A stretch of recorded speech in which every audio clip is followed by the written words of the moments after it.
Welcome to Trail Tales, where we talk about national parks and all the folklore attached to them. My name is Allie Pearson. I am from Houston, and I'm studying advertising. And my favorite national park is Sedona in Arizona. My name's Kate. I'm an English major. I'm from Florida, and my favorite national park is Glacier National Park. I'm Emma. I'm trying to study illustration. I'm from Michigan, and I'm very partial to the Sleeping Bear Dunes National Park. My name is Katie Deal. I'm from Idaho. I'm studying English, and my favorite national park is Yellowstone, by far, hands down. 10 out of 10.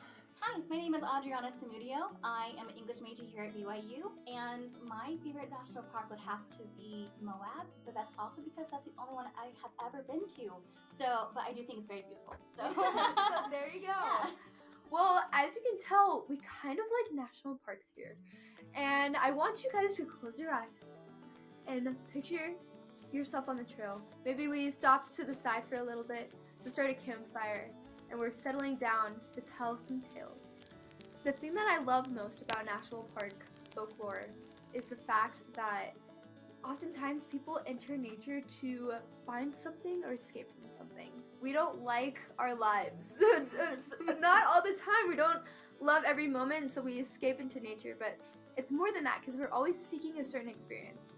Whether that's an experience where you tease your kids into scaring and hiding under their sleeping bags, whether that's searching for a spiritual experience.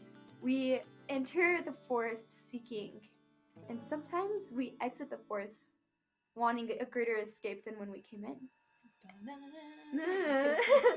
And that's where we start with our story of Spearfinger. Now, Kate, can you tell us a little about Spearfinger? Of course. So Spearfinger originated from a Cherokee legend, and she is in the Great Smoky Mountains National Park. So what we now know is, North Carolina and Tennessee. The legend describes Spearfinger as a shape-shifting witch, kind of a cryptid whose skin is made of stone. And when she walked, they say that her stone body made the noise of rolling thunder. And one of her fingers is very long and made of sharp obsidian. And now Spearfinger would prey upon children who wandered from their villages by shape-shifting into a familiar figure, like a family member or a tribe member, maybe even like a grandmother or an aunt. So when she lured a child far away from the safety of their village, she would use her obsidian finger to cut the child open, cut their liver out, and actually eat it, leaving the child for dead. Gross.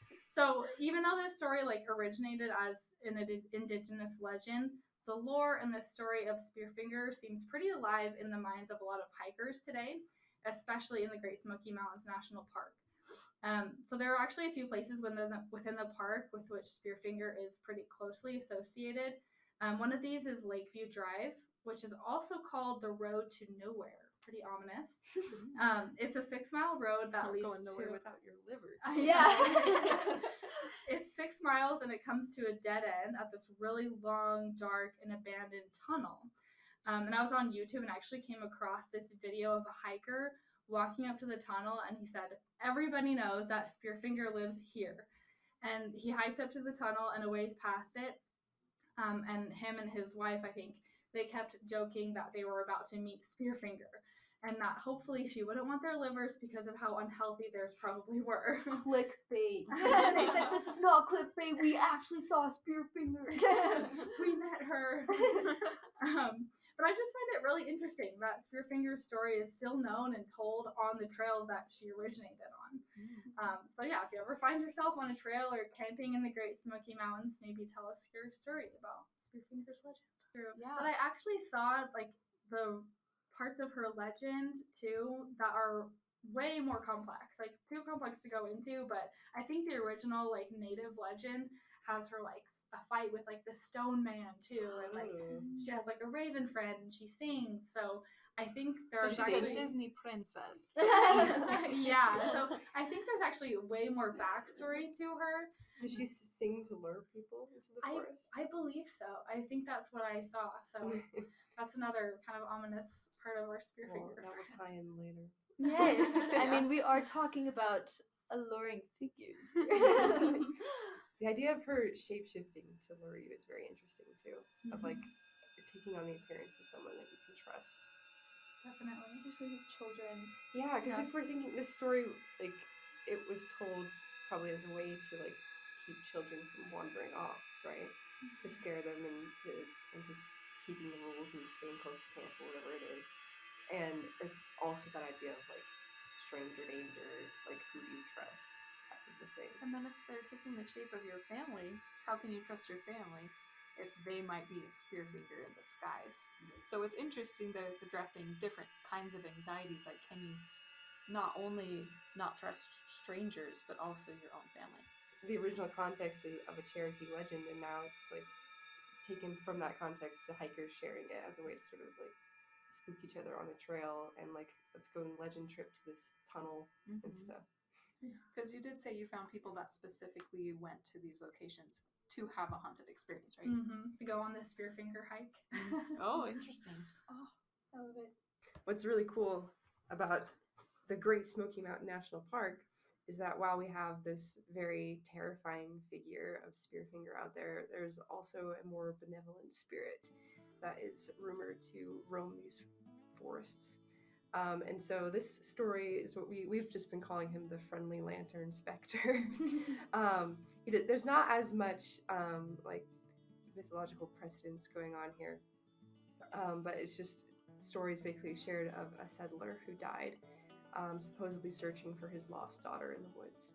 And now today hikers report seeing this like lantern. If they're lost, it will lead them to safety. I haven't actually been able to find any of those reports, but there's a lot of people reporting that there are reports. So that's pretty cool. And one of them, I found a lot of this information on like top 10 haunted hike trails, like websites, and some of them even mentioned like, oh, maybe his daughter was taken by Spearfinger. So that connection is being drawn there. And like the thing that's really interesting to me is that this story is never mentioned unless Spearfinger was mentioned first. It's always sort of mentioned as like a call and response to Spearfinger because they're in the very same location. They're both typically associated with Lake Fontana in the Great Smoky Mountain National Park. And just this idea to me of that we have this like very terrifying creature, and then we have this friendly, benevolent spirit that has arisen in a way to sort of mitigate that fear and tell you like, it's okay. Like there are good things in this forest as well, and they will help you out if you're lost and will guide you. And I like, because I think my favorite part of the Spearfinger story was hearing her, interact with other people. And it sounds like she's just like the villain that the entire forest is fighting against. And I love how everything leads back to Spearfinger and fighting her and like contradicting her crusade of evil. Yeah, and like even if it's not specifically like he's there to protect you against Spearfinger, it's just that there is a benevolent spirit here. Like just the fact that we have a more positive and nice, friendly story to say in response to this scary story. So there's this fear, but here's this thing to comfort you in response to that. And it's really interesting because I've done a lot of research on like will-o'-the-wisp folklore and sightings and stuff, especially more in Europe.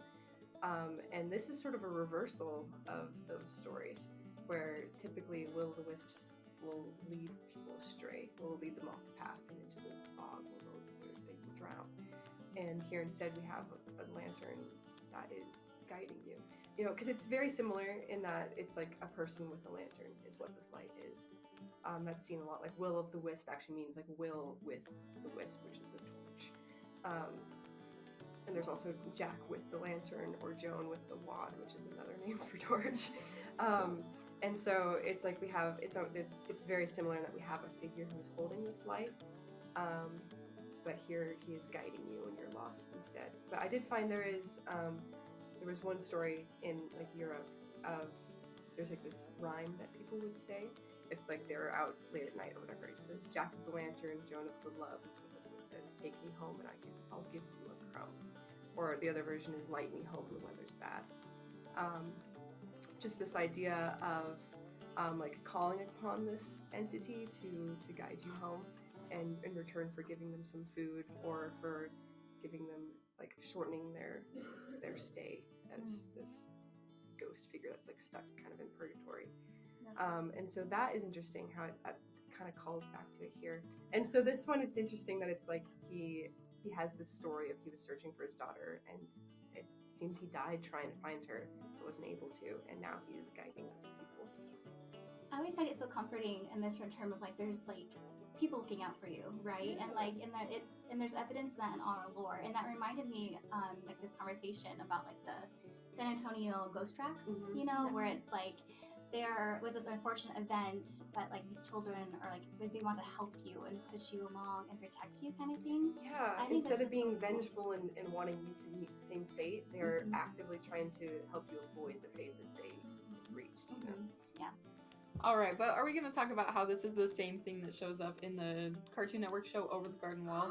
A lot of people in our circle have seen it because we're all cool. But if you haven't, watch it. Go watch it. There's a character who carries a lantern and is searching for some redemption for the loss of their daughter, and runs into these kids who are in danger of ending up in the same fate as his daughter. So he's trying to warn them over and over throughout the show to not, to save them from the beast, this creature that lures people into the woods, lures them by his song.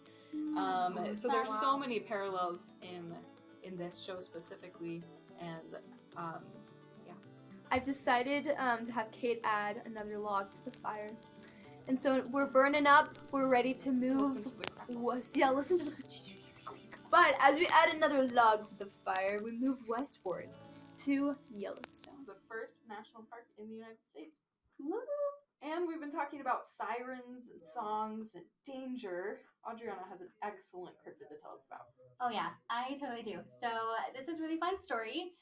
It starts in 2016 actually, so very recent. A college student named Colin Scott and his sister Sable were coming to Yellowstone for a post-graduation trip, and they're looking to find a hot spot, which means you're looking for a place to like find a spring and just like take up all the nutrients in the water and everything. So, however, they went off-roading and they found a hot spring. That was, let's say, not the best choice. So Colin was over there by the hot spring, and he was checking the water when he slipped and fell. I know, yeah. He slipped and fell, and because the spring was so acidic and so hot, he died. No! And they actually could not, when the rescue team came to find him the next day, which had been the next day because there was a thunderstorm that, like a few hours later. Yeah, his body was dissolved. They couldn't find his body. So, yeah. From He was like boiled alive. Whoa. Yeah, and then- From the heat. Because From like, both, yeah. So it's a sulfuric acid, and so like they're fed by the spring is fed by the thermal water underground, and it picks up the sulfuric acid as it rises to the surface. So the combo, I think it was like it could be up to like almost 300 degrees. So that was an incident. But what's really interesting is that there is a folklore connected to this. So when I was doing some research, I found that there was this search and rescue Yellowstone intern who's there, who came to the incident, and it's interesting. He's claiming that what he saw was a Yellowstone siren, and what evidence he had of this was from the video from Sable. So they first responders found Sable. She was in a shock and could barely say anything but her brother's name over and over and over, and was chanting. And like they're finally able to have Sable takes the respondent, who doesn't want to be named, to the spring, and then she starts thwarting everyone else. Like they're trying to maybe go near the spring, so she's pulling them back, saying, "You can't go back there. You can't go back there." And they're like, "Why?" And they said, because she said that there's something in the pool that would kill them. That wasn't like not just the water. So she explained that her brother had been lured into the pool, and this is what was seen. It says from this person's experience of watching the video. Says Colin stands at the far edge of the thermal pool. He's holding eye contact with a figure that stands in the center of the spring, suspended unnaturally just a few inches above the water. The figure is female, nearly 5 feet tall, completely nude, with white shoulder-length hair. The figure carries no pigmentation due to its skin appearing to be near translucent. The figure's mouth is partially open as it emanates a low hum. And then when at some point in the video, the hum and the sound starts distorting the sound clarity and everything. And so, and then, but they were able to hear Colin say, "She's going to show me where the sound comes from." So, Oh, that's no! so freaky. It's terrifying. so after this, they contact the FBI, and then they have military vehicles come in, and then the SAR, the search and rescue units, were all questioned, and they're asked to describe what they witnessed on the video, and they were told that since they were taking on an ongoing federal investigation, should they expose what has been seen, they would be faced with jail time. I know. Fucking government. So, and Voices that then come in. just the next, like within days of that incident, this intern was let go from their internship. The explanation said that there was limited space and resources. They no longer had an opening for this intern season. Too much. Too much. And so this person was just wanting to he just wanted to get this story out there. He said, "No, I saw what I saw." And his opening statement, so I'm assuming it's a he, could be she, but the state saying, "I like to preface by saying that everything you're about to read is 100% factual. While they may try to silence me or discredit the legitimacy of my claims, I can't sit back in good conscience and let the media spread such blatant fabrications, lies generated by elaborate cover-up, a cover-up that continues to tarnish the name of an innocent man who, while simultaneously occurring the facts from public that deserves to know the truth." And then, yeah, I know, right? Like, thank you. For her. And they're just like super suspicious because this happened in June, but the news coverage didn't happen until November. That's a So long 6 time. months had occurred, and they're like, "What took so long for you to like finally That would decide be like to put this next to the day public?" news. Yeah. Man Right. dissolves Like, in the hot spot. Headliner, right? And like I've looked at all the Led like, by articles. Banshee. Could be siren.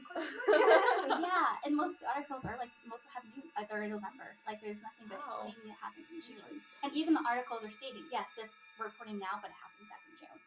Wow. So anyway, yeah, he's suspicious, and he should be.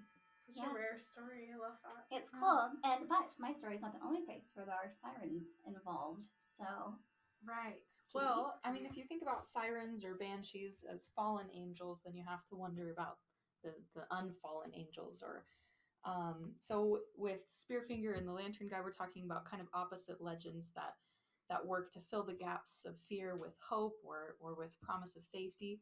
And we're going to move south to Zion National Park in southern Utah. Another very unique landscape that in a book I recently read, just middle grade fiction, was described as an alien's playground because it doesn't really match any other kind of scenery. So this story is about an accident where this is 1972, so a lot less recent. But there's two accounts that I've found. One on nationalparkobsessed.com and one on zionnationalpark.com, and we love when national parks themselves tote their folklore. So the first one from National Park Obsessed says, "The Zion Angel is said to be an angelic guardian protector who watches over the souls of all who come to explore Zion National Park. According to my research, lots of people die at Zions because there's lots of places for you to fall off of things and get stuck. So as the story goes, in 1972, an angel rescued a young girl named Becky who had strayed from her family and suffered a life-threatening fall off of a high cliff near a Zion hiking trail. The girl's parents and sibling watched as Becky was magically lifted up the side of the cliff and placed back in the family's loving arms. Then an angelic woman appeared before the family, smiled, and departed. Ever since the 1972 encounter, many visitors to Zion claimed they saw an apparition of a woman clad all in white who seemed to be watching over hikers and visitors to the park." The other account has the element of song. So this first account talks about how Becky had strayed from her family, which brings us back to these ideas of children leaving, or in Adriana's tale, they had gone off-road. There's some departure from a safe location where they're in danger and either can be led to their deaths or saved. So in the second account, they bring in this very interesting element that I thought was sort of mentioned in Emma's discussion of the Lantern Guy, how you can like recite a rhyme or a song to call the Lantern Man to your aid. So in this account it says, "A religious hymn allegedly inspired an event, certainly deserving of inclusion in this article, at Zion National Park in 1972. This weird occurrence even has a name, the legend of Angel Margaret. While hiking one of Zion's pristine trails, Family found themselves in horrible crisis when young Becky stepped over the edge and fell 30 feet, where a tree branch caught hold of her overalls, bless those clothing, and dangled her over the deadly fall below. The parents and sibling could only watch and pray, but Big Brother started singing, "Come to Zion, come to Zion, Zion's wall shall sing with praise." In an incredulous moment, an angelic woman appeared at the tree, retrieved Becky, and safely escorted her up the steep cliff to her family's loving arms. The woman introduced herself as Margaret and departed as mysteriously as she had appeared. To this family and the secondhand hearers of the story, this U.S. National Park will never be the same. Oh, that's amazing. I guess the moral of our stories is stay on the trails. Stay on the path. Don't stray away. Yeah. It's so interesting that like where we have Spearfinger and this Yellowstone siren are singing to like lure you away. In this case, it's like he's singing to summon this angel in a way.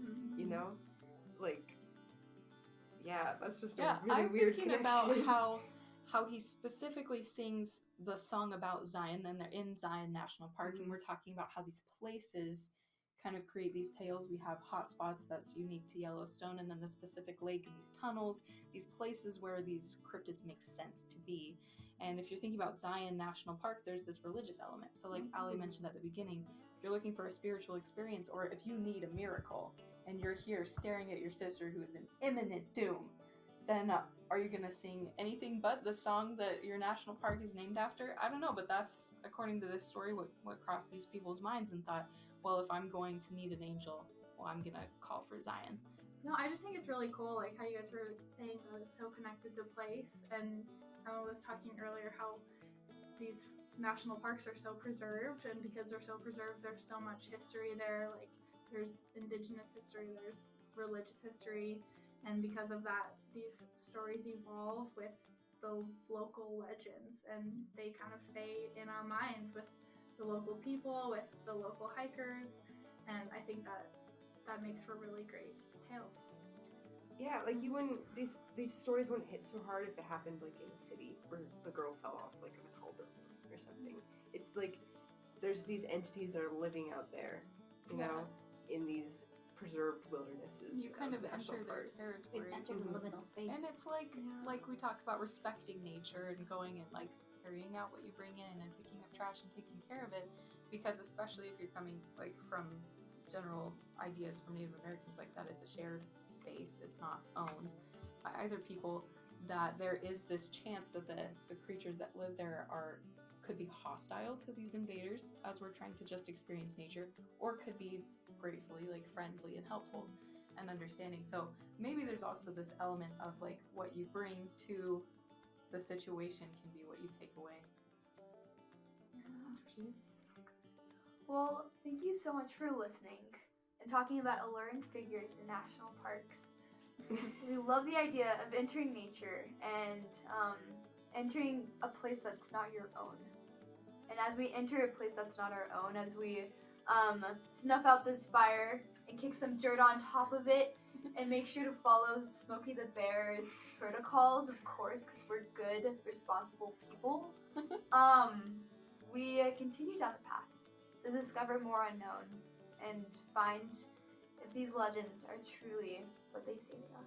Tune in next time. Tune in Trail next week Tales. to Trail Tales. And we encourage you for you to go on your own adventures and make your own trail tales. Thanks for watching and stay curious.